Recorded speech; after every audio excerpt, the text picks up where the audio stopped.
Hello and welcome to Indus News live from Islamabad. I'm Jawad Tehami and these are the headlines.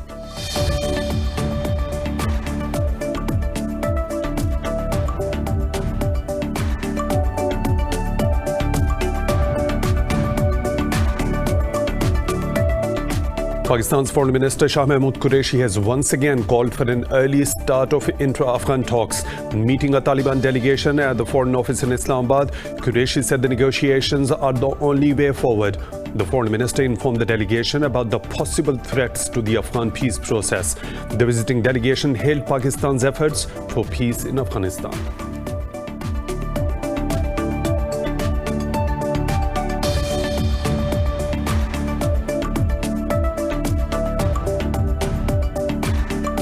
Iran says its talks with the International Atomic Energy Agency chief Rafael Grossi have been very constructive.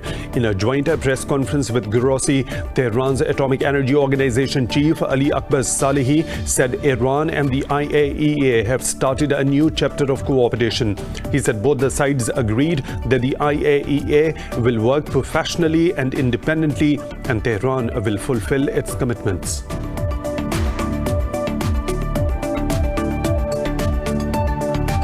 In the U.S., security forces and demonstrators have clashed for a second night in Wisconsin after police shot a black man on Sunday. The state announced a curfew as protesters set cars on fire and smashed windows of surrounding buildings. Democratic Governor Tony Evers said he has summoned the National Guard that will protect infrastructure and rescue services.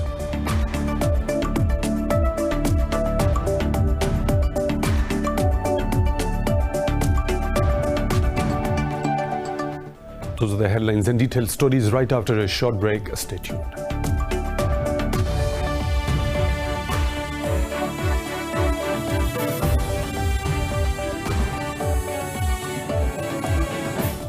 Welcome back, and now for the news in detail. Pakistan's Foreign Minister Shah Mahmood Qureshi has once again called for an early start of intra-Afghan talks. Meeting with the Taliban delegation at the Foreign Office, he said the negotiations are the only way forward. Qureshi also informed the delegation about the possible threats to the Afghan peace process. The visiting delegation hailed Pakistan's continuous efforts for peace in Afghanistan. Pakistan's Special Envoy to Afghanistan, Mohammad Sadiq, and Director General for the Inter-Services Intelligence, General Faiz Hamid, also attended the meeting. For more on this, we are joined by our correspondent Isa Naqvi. Naqvi, thank you very much. Please tell us what are the main issues being discussed in the meeting.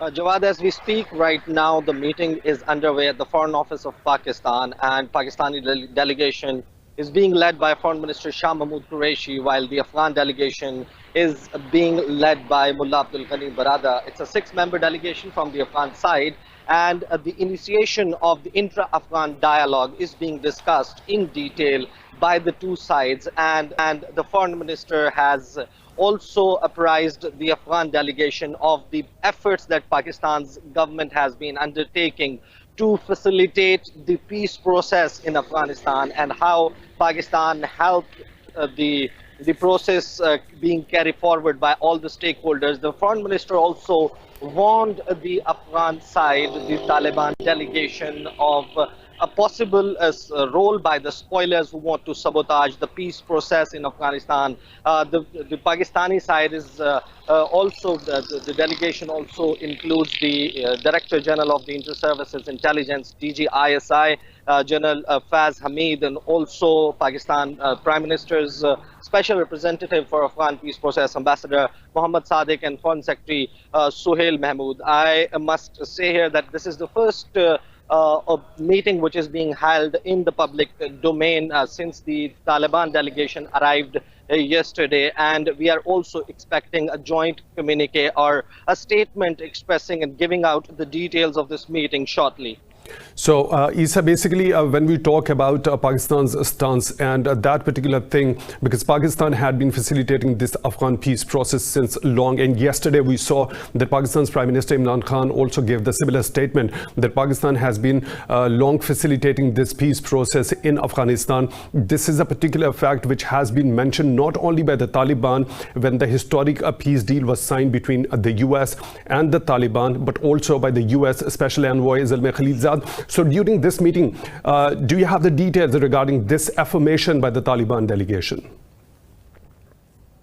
The Taliban delegation, the spokesperson, Suhail Shaheen, he went on to Twitter to say that their delegation is here to discuss the intra-Afghan dialogue with Pakistan and also the future prospects of the relationship, a possible relationship between the future Afghan government with Pakistan. They are going to discuss the issue of Afghan refugees in Pakistan and also the future trade relations between Pakistan and Afghanistan. Yesterday, I spoke with the Foreign Minister of Pakistan, Shah Mahmood Qureshi, and he was quite hopeful that the dialogue, the meetings that are taking place in Islamabad for these 2 days, they are going to kickstart and help set a stage for the initiation of the intra-Afghan dialogue. He said that there have been bottlenecks in the talks process because of a delay in the release of prisoners by the Afghan government and also by Taliban. But now things are heading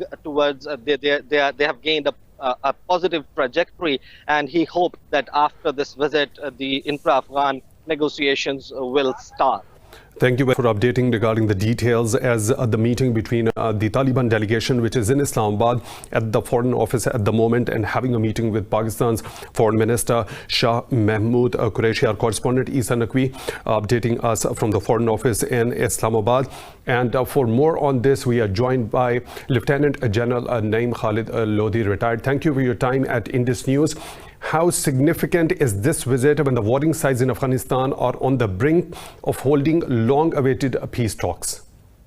Thank you very much. I think it's very important, and the importance can also be gauged by that Mullah brother was who's the chief negotiator from the Afghan Taliban side.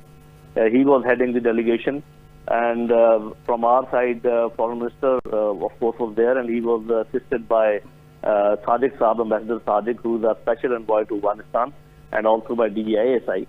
So it means it was very important, and also look at the numbers of the members of the both sides, so one can gauge that it was very important. And I think the top of the line things were discussed. First of all, of course, the progress that is going on between on the agreement, the US-Afghan agreement. Secondly, the importance of intra-Afghan dialogue, and that it must start immediately, and what are the impediments. Then also they talked about the Afghan refugees problems and their economic woes, and how I think Foreign Minister reiterated that our relationship with Afghanistan is historical. We have ethnic proximity, we have religious relations, and so many things. And I think the world must have realized now that how important it is to keep the communication open. We were being blamed that we have some connection with Taliban, and we always used to say that that is just that we keep on talking to them, so that a time may come that we would be requiring them to talk to us, and that time has arrived. Pakistan has not only been very helpful in bringing the Taliban on the table to talk to the Americans. Pakistan is, I think, carrying out extraordinary efforts to ensure that intra-Afghan dialogue takes place. Pakistan also, I think, cautioned the Afghan Taliban that they must be aware of the factors, those who don't want these talks to actually succeed. And I'm sure they must have mentioned India and some other elements. So General Lodhi, you just mentioned that Pakistan also told the Taliban delegation that there could be certain possible threats to this Afghan peace process. So what sort of a threat, or from which sides this particular threat could be posed in future or had been in the past? I'm sure your viewers remember very vividly that just 3-4 days ago, we came to know that there was a renewal of some agreement between Tehreek-e-Taliban, Pakistan, and some other, renegade, groups which really want to hurt Pakistan. And we know that it is a combination of RAW and NDS, which is sponsoring them, and NDS, unfortunately, is part of one government. So I think it should be very clear that leading this group, those who don't want these talks to succeed, is Indian establishment, Indian intelligence agencies, and abetted by some of the elements within Afghanistan, like gun runners, like narcotic barons, and maybe some elements within the NDS and government. So we have to be careful about that. Afghan Taliban have to be careful about that. But Pakistan also suggested to the Taliban that they must take advantage of this historic opportunity which has arrived because of this US and Afghan Taliban agreement. I am sure all said and done, this would have been a very useful meeting, and very soon you will see that the outcome of this meeting will become very obvious in the next 1 or 2 weeks. Okay, General Lodhi, when we talk about Pakistan, of course, everybody knows, as you also mentioned, that the West now recognizes that communication is very necessary, and Pakistan has got a very important role to play in this particular whole process. But when we come to talk about the Afghan government and the Taliban have released all the prisoners of the Afghan side, but there is still something like sticking to those 400 prisoners, and we have seen Australia and France making an objection to the release of those prisoners who were involved in killing either the French people or the Australian people. So don't you think this is a sort of a hurdle that can actually delay the intra-Afghan negotiations further? This is important, because the actual thing is that the basic agreement between US and Afghan Taliban is the mega agreement. There can be other agreements also between US and the Afghan government, and maybe Afghan government and some other parties. But the overarching and the major agreement is the one that I mentioned. So the things must move according to that agreement, and America should ensure that that agreement is executed properly in that spirit. Pakistan is trying its best, and Afghan Taliban, I think they have really adhered to all the adjuncts of that agreement. They haven't violated anything as far as US and Afghan Taliban agreement is concerned. And the Afghan government should realize that they are walking on a very thin ice, because the moment the Americans leave, they will be left up to their own machinations, because they will either be relying on the American aid or the forces which they command. And may I just warn, or I can see that many from these forces may defect and may join the Taliban ranks. So the government of Afghanistan must realize that what they are up to, and what are their prowess, and what they should be doing and what they should not be doing. I think Pakistan has to play a very important role, along with China and maybe Iran. And Pakistan, Iran, China, Russia, they are such a strong group that they are pro-peace in Afghanistan, and I think ultimately this group will prevail. Okay, thank you very much for your insight regarding whatever is happening in Afghanistan as the Taliban delegation is in Pakistan, having the meeting with Pakistan's Foreign Minister Shah Mahmood Qureshi in Islamabad at the moment. Lieutenant General Naeem Khalid Lodhi, analyst, thank you for your time. We really appreciate that. It's time for a short break. We'll be back with more stories. Stay tuned.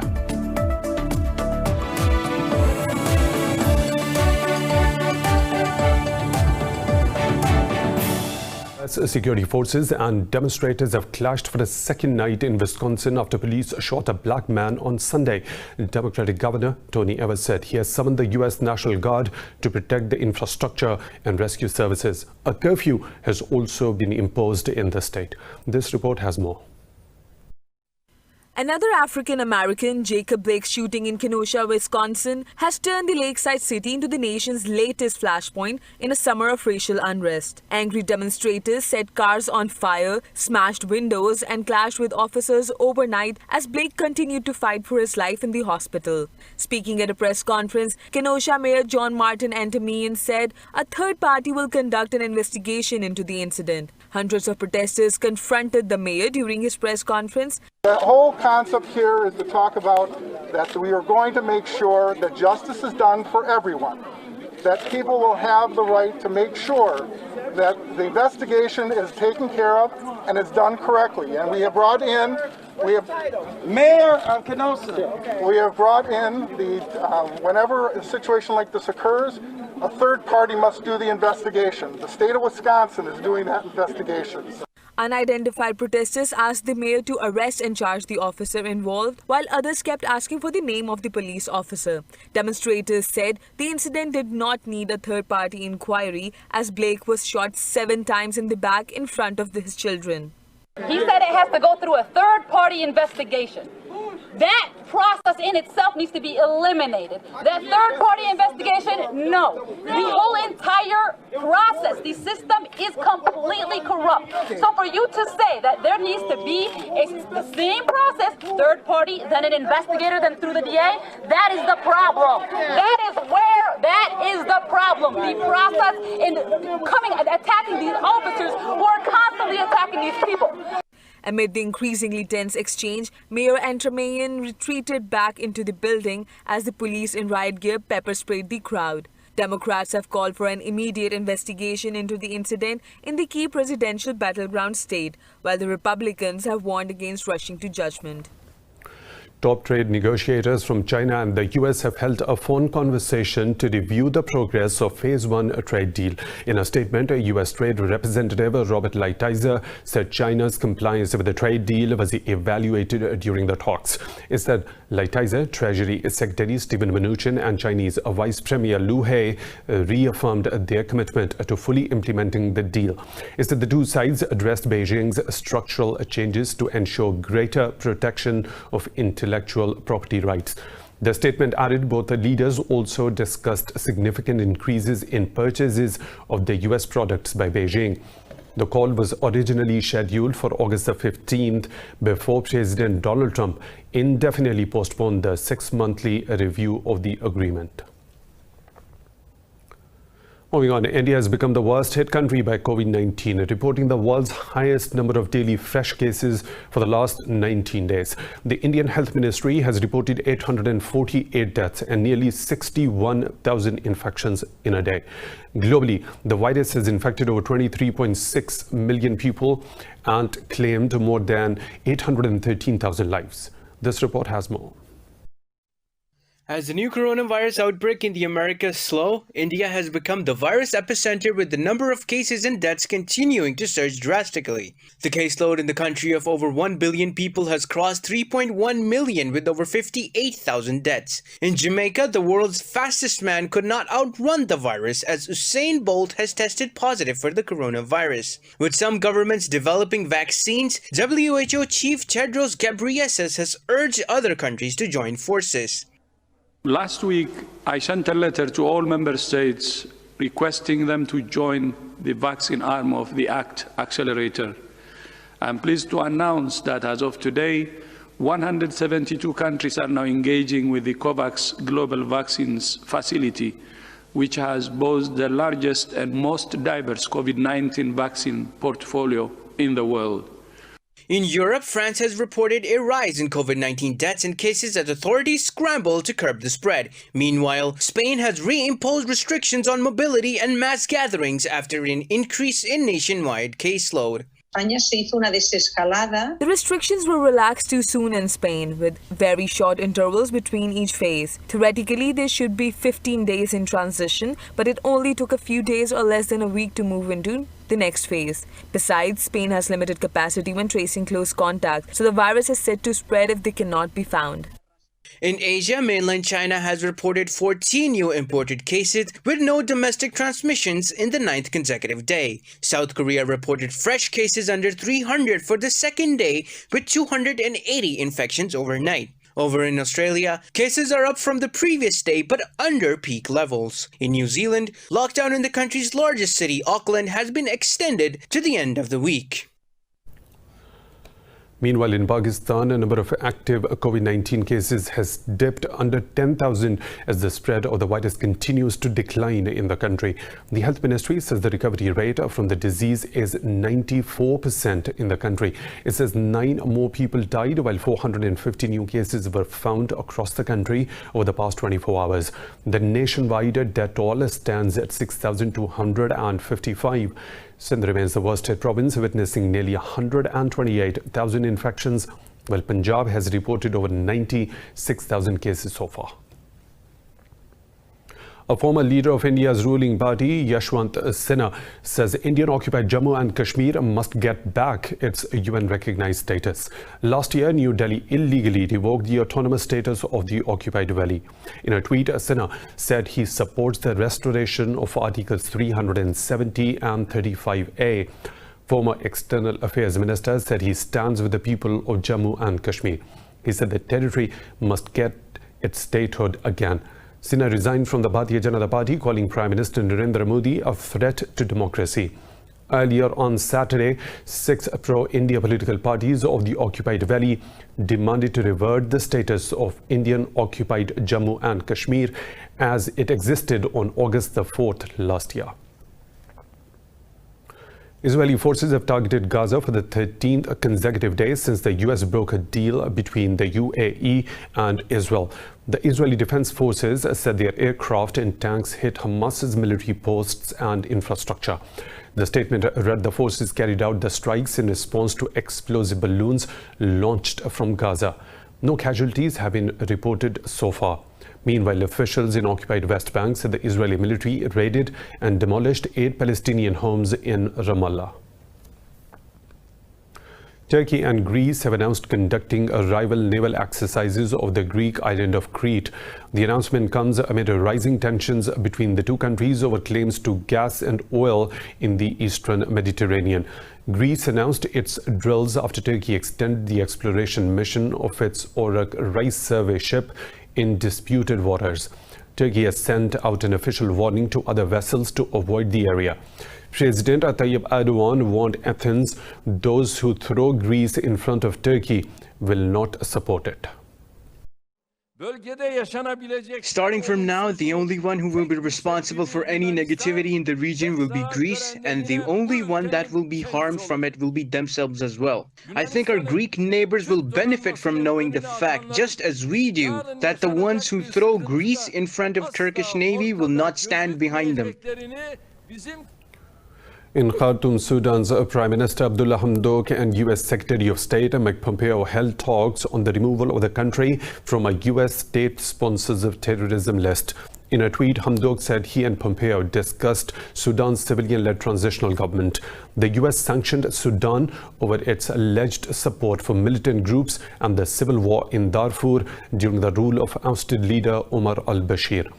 Trade sanctions were lifted in 2017, but Sudan remains on the US list of state sponsors of terrorism.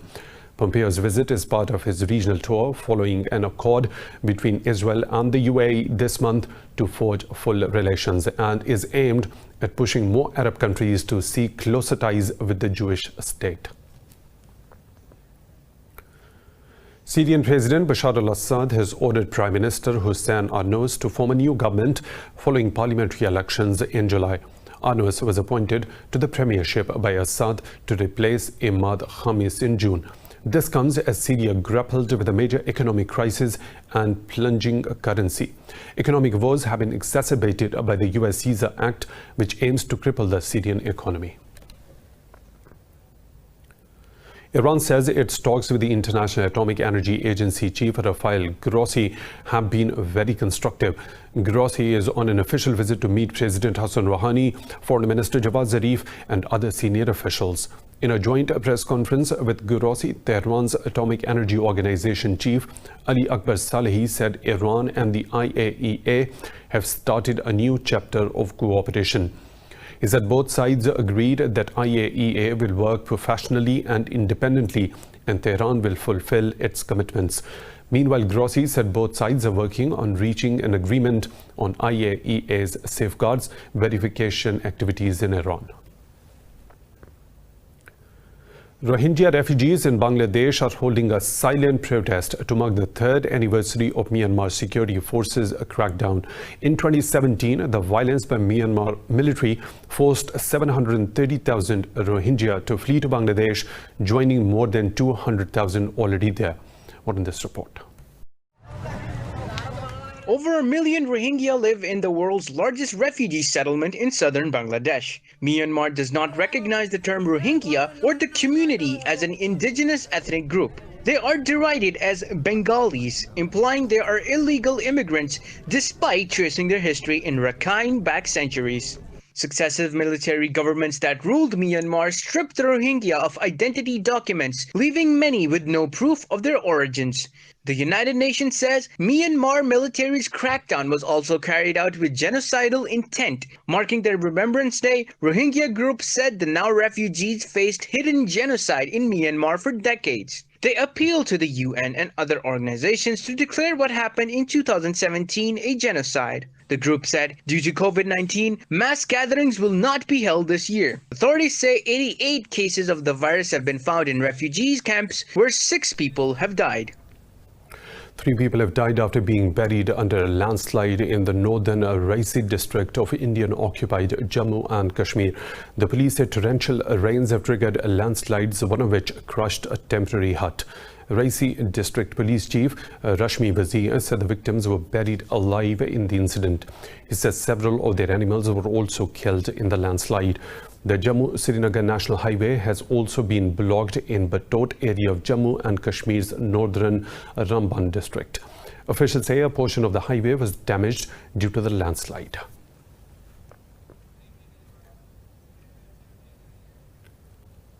More stories to follow, but right after a short break. Stay tuned.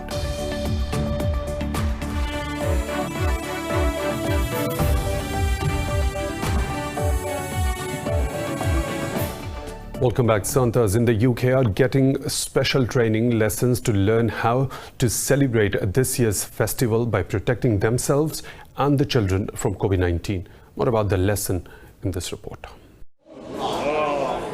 Making sure Christmas can go ahead as usual, Santas in the UK have had a training lesson to learn how they can make traditional grottos COVID safe this year. Entertainment company Ministry of Fun has been running Santa School for 25 years. This year, they decided to get everyone together even earlier than normal to reassure their clients and the public that it's possible to make the experience safe during the coronavirus pandemic. James Lowell, who founded the organization and ran the training event in central London, explained there are 3 key changes they have put in place. Okay, right.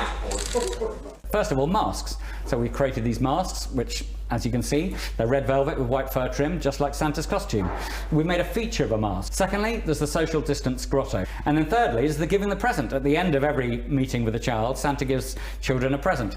And we need to make sure that can be done without Santa actually having to hand the present to the child. Lowell said last year they had over 1,000 bookings over an 8-week period for Santas. But this year, business is slower than usual, with bookings down to half the normal numbers. The Penguin Post. The Penguin Post. We do have bookings. We don't have as many as normal. So I would say we've probably got under half of the bookings we would normally have. So that's having a big impact potentially on our turnover for the year. But the people, again, the people that haven't booked us haven't said no. They're still deciding what to do. There have been mixed messages, and I understand that, that the messages coming from Downing Street have not necessarily always been that clear. So people aren't entirely sure about what they can do. And I'm hoping that what we're doing here today at Santa School is showing people what they can do, and that they can do it magically. Heaping praise on the performers who take on the role of Santa, Lowell couldn't disclose how much they get paid, but said the job is harder than it looks. Indonesia's tourist hotspot Bali says it will not open to foreign tourists until the end of 2020 due to the coronavirus concerns. Island's governor, Wayan Koster, said the COVID-19 situation in the country is not conducive for international tourists to visit. Koster said reopening will require careful preparation because failure can damage the island's recovery and reputation. Earlier, the authorities said foreign visitors will be allowed to return from September, but the plan has been scrapped over mounting COVID-19 cases. The move has renewed worries about the impact on residents in an economy heavily dependent on tourism. Authorities have turned to domestic visitors in order to protect the island. Indonesia has reported more than 6,000 COVID-19 deaths and over 155,000 infections so far.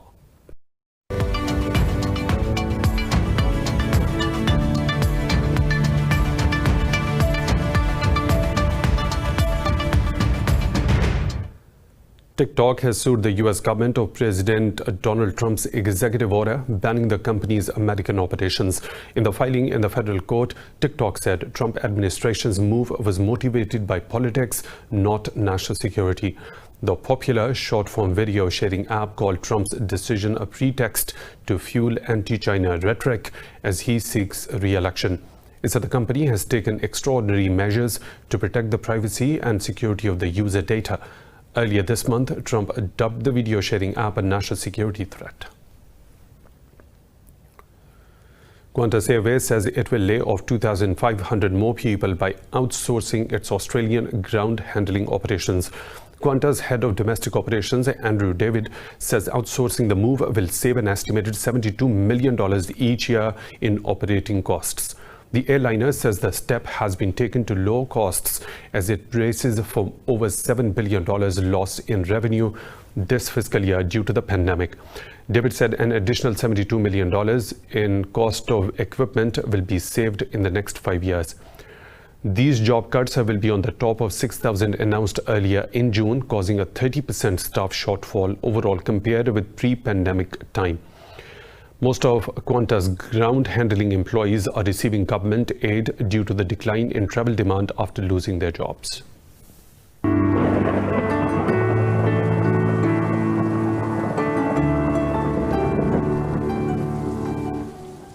And now the weather situation from around the globe.